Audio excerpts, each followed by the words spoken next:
Selamat pagi, salam sejahtera untuk kita semua. Selamat berjumpa kembali dalam Renungan Harian Toraya, edisi Senin tanggal 23 Maret 2026. Bapak, Ibu, Saudara-saudari, juga anak-anak yang dikasihi Tuhan, kita akan membaca dan merenungkan firman Tuhan. Namun sebelum itu, mari kita satu dalam doa, kita berdoa. Kami bersyukur kepadamu ya Tuhan oleh karena kasih dan penyertaan Tuhan selalu nyata bagi kami. Terima kasih untuk pagi yang indah ini. Kami boleh bangun dengan tubuh yang sehat dan kuat. Saat ini mengawali kehidupan kami akan membaca dan merenungkan firman-Mu.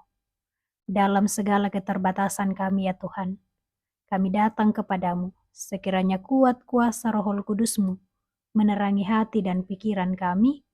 Biarlah firman-Mu ini boleh kami baca, boleh kami renungkan, terlebih boleh kami pahami, dan terus kami lakukan dalam sepanjang kehidupan kami. Bersabdalah Tuhan, kami siap mendengarkan firman-Mu. Di dalam nama anak-Mu Yesus Kristus kami sambut firman-Mu. Amin. Kisah Para Rasul pasal 20 ayat 7 sampai 12. Dari Makedonia ke Troas. Firman Tuhan. Pada hari pertama dalam minggu itu, ketika kami berkumpul untuk memecah-mecahkan roti, Paulus berbicara dengan saudara-saudara di situ, karena ia bermaksud untuk berangkat keesokan harinya. Pembicaraan itu berlangsung sampai tengah malam. Di ruang atas tempat kami berkumpul, ada banyak lampu.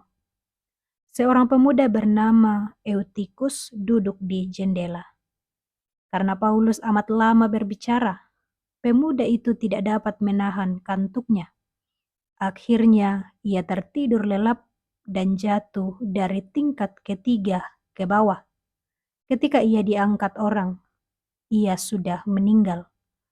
Paulus turun ke bawah, lalu merebahkan diri ke atas pemuda itu, mendekapnya dan berkata, "Jangan khawatir, ia masih hidup."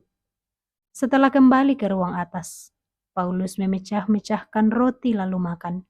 Sehabis makan, ia berbicara lama lagi sampai fajar menyingsing. Kemudian ia berangkat. Sementara itu, mereka membawa pemuda itu ke dalam keadaan hidup dan mereka semua merasa sangat terhibur. Amin.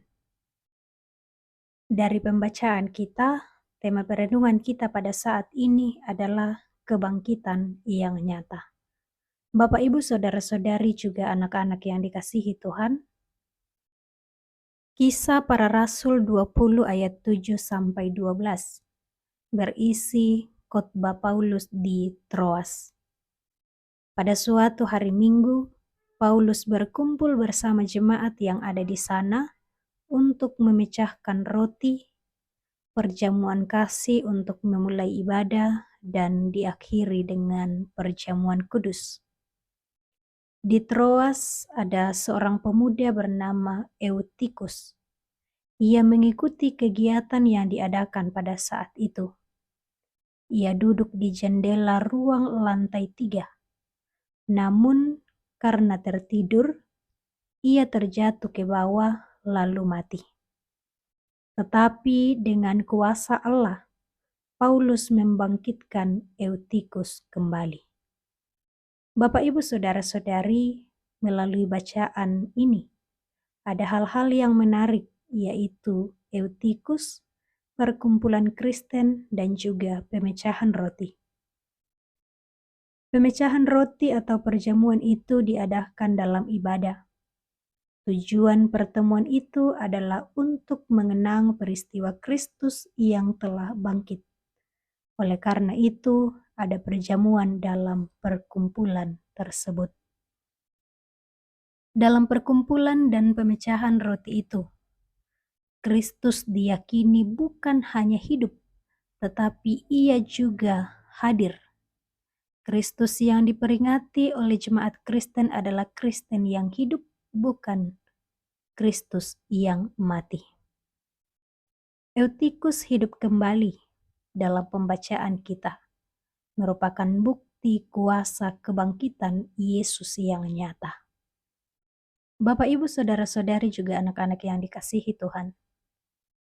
Karena Yesus Kristus telah mati dan bangkit, maka ibadah atau pertemuan Kristiani merupakan peringatan akan karya penyelamatan yang sudah tuntas, serta menjadi dasar pengutusan umat ke dalam dunia ini untuk terus mewartakan karya Yesus Kristus tersebut.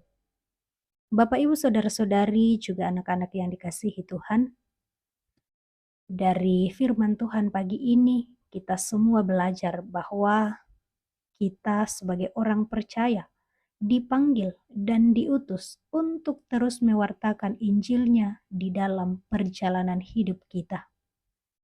Dalam pembacaan kita, kalau Paulus yakin bahwa hanya firman Tuhan yang mampu menguatkan jemaat untuk tetap setia, bertumbuh, dan berbuah. Biarlah hal itu juga terus menjadi pegangan bagi kita semua, bahwa sumber utama kekuatan adalah Kristus yang telah mengalahkan maut. Kiranya Roh Kudus menuntun kita semua untuk semakin memahami firman-Nya ini, terlebih terus melakukannya dalam sepanjang hidup kita. Amin. Mari satu dalam doa kita berdoa. Kepadamu ya Tuhan Bapa Sang Pemilik kehidupan kami bersyukur atas kesempatan yang Tuhan beri bagi kami membaca dan merenungkan firman-Mu ini.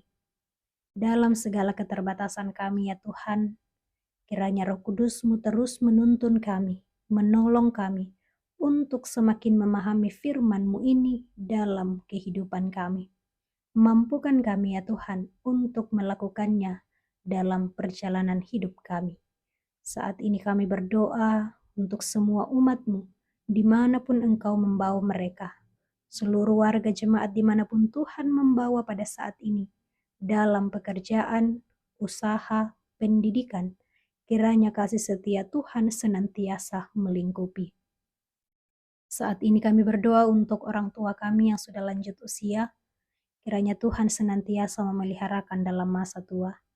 Segenap kekasih-kekasih kami yang saat ini dalam kelemahan tubuh, kiranya Tuhan senantiasa memberkati setiap upaya untuk memperoleh kesembuhan.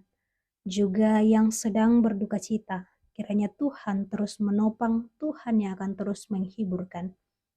Tuhan Allah Bapa di dalam kerajaan sorga, kami berdoa untuk kami semua dimanapun Tuhan membawa kami pada saat ini, dalam segala keberadaan kehidupan, dalam segala rencana, pergumulan, kiranya Tuhan senantiasa memeliharakan kami, kekuatan, kesehatan, hikmat yang asalnya daripada-Mu, biarlah terus menjadi bagian dari kehidupan kami.